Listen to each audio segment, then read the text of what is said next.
Saludo al maestro Leo Zuckerman, ya lo había hecho, pero lo reitero, como siempre, con afecto. ¿Qué hubo, Leo? Pepe, muy buenas noches. Bueno, pues acaba un sexenio más y creo que vale la pena hacer un corte de caja del sexenio del presidente Peña Nieto. ¿Cómo acaba? Mal, yo creo que muy mal. Y te voy a decir por qué. Yo creo que este sexenio voy a dividirlo en 3 tiempos.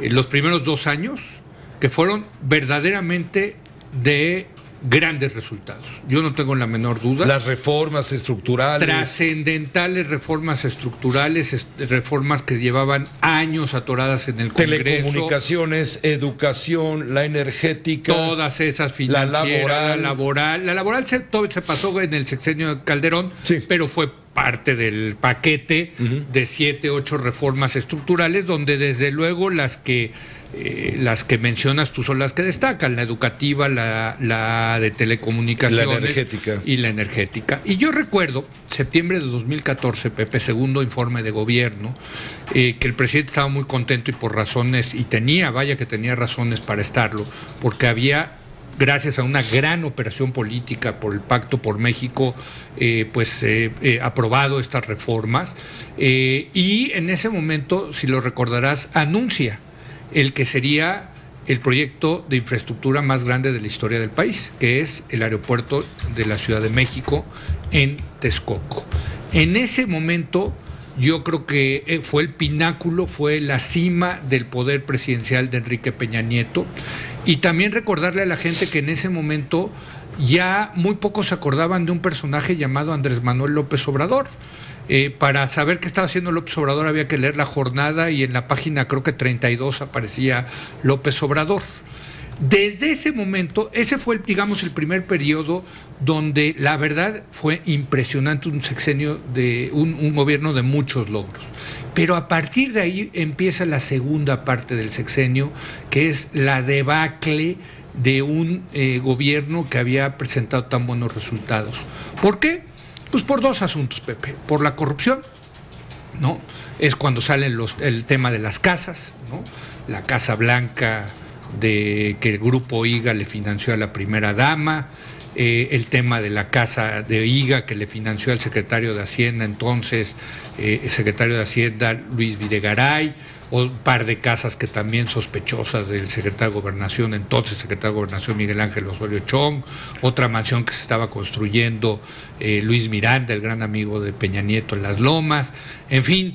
Eso que destapó, y luego vinieron también unas revelaciones, te recordarás, unas grabaciones ilegales que salieron de OHL. Eso vino, digamos, a dar la idea de que había una gran corrupción durante este sexenio y que esa corrupción llegaba hasta el más alto nivel. Y el más alto nivel era el presidente de la República. Nunca en México, Pepe, ni en las épocas doradas del presidencialismo priista, habíamos visto un escándalo que involucrara al presidente durante su encargo, durante su sexenio. Generalmente los escándalos que involucraban al presidente salían después de terminar el sexenio. Y ahí empezó la bajada, esto aunado a la segunda parte, que es el tema de la inseguridad, de cómo se vino deteriorando el tema de la violencia, y aquí yo incluiría desde luego los casos de Tlatlaya, los casos de Ayotzinapa, de Iguala, en fin, eso hizo que, y bueno, luego como cereza en el pastel, pues nada más la segunda fuga del Chapo Guzmán, que se da, si no mal recuerdo, en abril, por ahí de abril del 2015.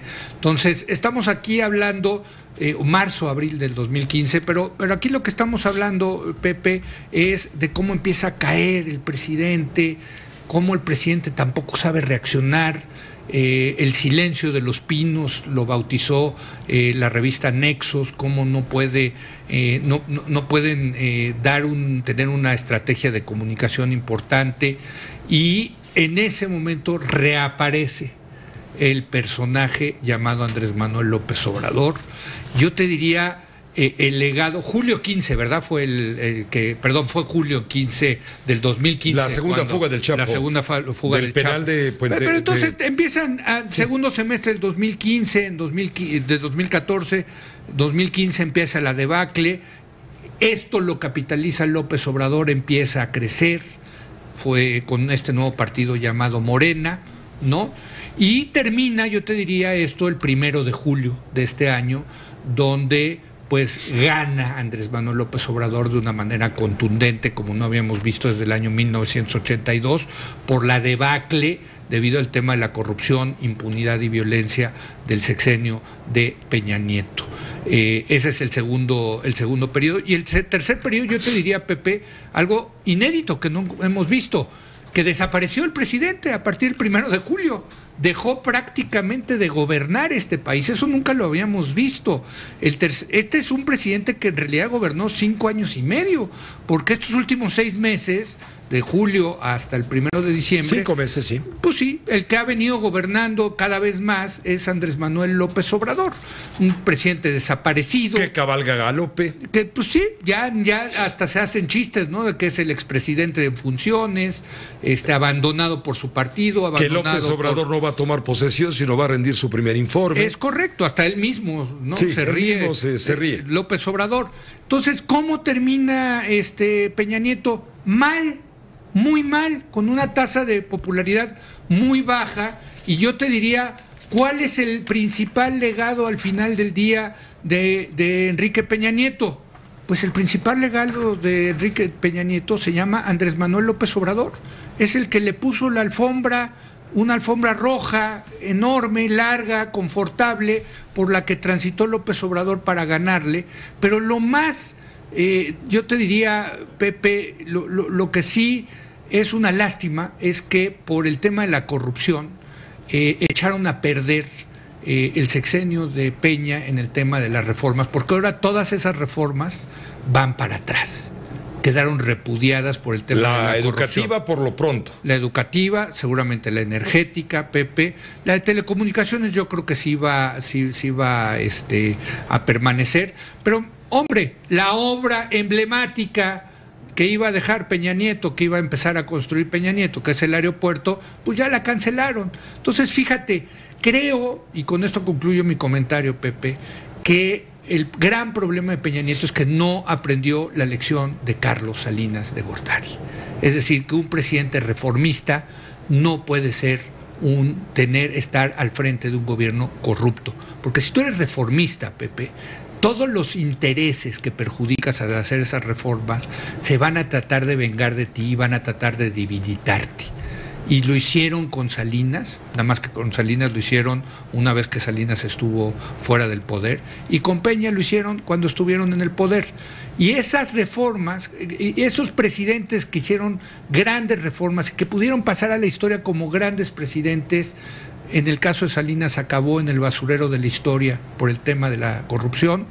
Y yo creo que ahí va a terminar también Enrique Peña Nieto. Y por cierto, quiero decir una cosa, esto lo vengo diciendo desde hace mucho tiempo y a ti te consta, porque ahora todo el mundo dice que yo ando diciendo esto ahorita que ya se va Peña Nieto, a ti te consta que desde... ¿Tampoco crees que las golondrinas que te ponemos son gratuitas? Exactamente, para que veas, no, desde hace muchos años. Desde hace 2. Desde el tema de las casas empezamos a decir que esto era una barbaridad y que esto iba a terminar mal, y sí está terminando mal, Pepe. Es una despedida muy, muy triste la de Enrique Peña Nieto, que se retira como un presidente pues despreciado por la gran mayoría de los mexicanos, y con sus legados de reformas que van para atrás, porque no entendieron que uno no puede enriquecerse desde el poder y a la vez ser un presidente o un gobierno reformista, Pepe. Gracias, querido Leo. Gracias, querido Pepe. Gracias. Sí, regresamos, ¿no? Sí, ya en lugar de golondrinas ponle el son de la negra, ¿no? ¿Y eso? Esa es con la que llega hasta el Papa y llegan los mariachis y llega todo. Sí.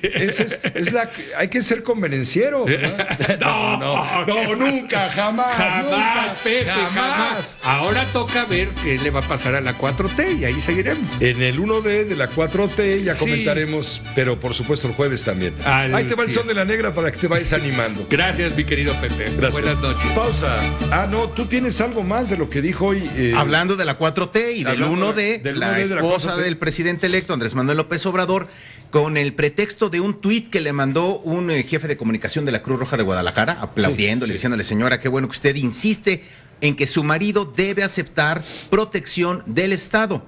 Y entonces ella aprovecha y a través de esta red social de Twitter contestó: más que de acuerdo. Seguiremos insistiendo en la protección del futuro presidente porque es la investidura, no la persona a la que hay que cuidar y proteger. Y bueno, todavía le dijo a ver si lo convence de que utilice la flota aérea presidencial. No, le explica, ya es mucho, ¿no? Ya es mucho. Bueno, no, pero de que lo cuiden, toda la razón, y la esposa lo que dice es, voy a seguir insistiéndole a mi marido, futuro presidente, a partir del 1 de Una diciembre. cosa es el tabasqueño, Andrés Manuel López Obrador, y otro es el presidente de la República Desde luego, Mexicana. El presidente de la República tiene que estar muy bien cuidado en todos los países del mundo. Los primeros ministros, los presidentes, tienen que estar muy bien cuidados porque representan algo más que su persona. Y en este caso Andrés Manuel López Obrador ha hecho muchos enemigos. Bueno, otra vez, tiene un gran soporte de legitimidad democrática, sin duda, pero también le ha tocado intereses. Bueno, pues ahí está. Si y quieres esos tocar son enemigos poderosos y peligrosos. Pues sí. Por eso deben de cuidarlo. Y no invoquemos fantasmas, ¿eh? No, desde luego. Desde luego que no hay que invocar fantasmas, y tiene toda la razón la señora Gutiérrez Müller de que hay que cuidar, y hay que cuidar bien al presidente. Y yo, si me apuras, yo creo que lo tienen que cuidar los militares, que son los que tienen más capacidad para esto. Fíjate la paradoja, ahora al presidente lo van a cuidar civiles y a los civiles nos van a cuidar los militares. Muchas gracias, Leo. Gracias, Pepe, buenas noches. Síguele poniendo el sol de la negra, por lo menos de aquí al jueves.